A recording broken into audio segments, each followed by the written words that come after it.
your good name? இல்லை அவங்க தனியாக போட்டோம். சேலம் மாவட்டம். You have come from? Salem மாவட்டம். You have just spread some flowers here. What are your emotions? தலைவர் முதலமைச்சர் ஆகணும் அப்படின்னு வந்திருக்குங்க.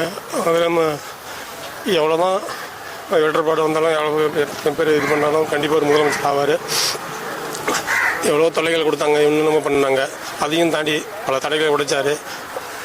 அந்த கடவுளின் கிருபையாலையும் அவர் முதலமைச்சர் ஆவார். என்னமோ சொல்கிறாங்க நியூஸில், தனிப்பெருமை நினைக்க முடியாது. கண்டிப்பாக அவர் தான் ஆவார். எவ்வளோ தடைகள் வந்தாலும் அதெல்லாம் அவர் ஃபேஸ் பண்ணி வருவார். மனசு கஷ்டமாக இருக்குது. இங்கே ஒரு போலீஸ் கூட இல்லை. எப்படிலாம் போலீஸ் பந்தோஸ் போட்டாங்க என்னன்னு தெரியல. போலீஸ்காரங்களும் இல்லை. கஷ்டமாக இருக்குது. நம்ம எதை பேசுகிறதே தெரியல. ஒரு இதாகவே இருக்குது, ஒரு மாதிரியாக இருக்குது. ஒரு எவ்வளோ கஷ்டப்பட்டு இந்த மாதிரி ஆளுநர் இப்படி பண்ணி சொல்லியிருக்காரு. கண்டிப்பாக இந்த எல்லா தடையும் உடைச்சி தலைவர் முதலமைச்சர் தான் என்னுடைய. Do you think he will form the government because he don't have the numbers, the majority numbers? Majority numbers வரும் 100 வந்துருச்சு. கம்மியாக ஒரு 5 சீட் யாராவது தலைவருக்கு ஆதரவு தெரிவிப்பாங்க.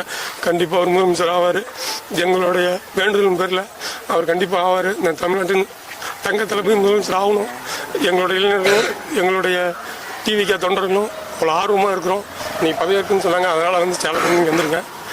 என் உசரை கூட கொடுத்துருவேன். தலைவர் முதலமைச்சர் ஆகிறதுக்கு ஏதாவது தடவை வந்துச்சுன்னா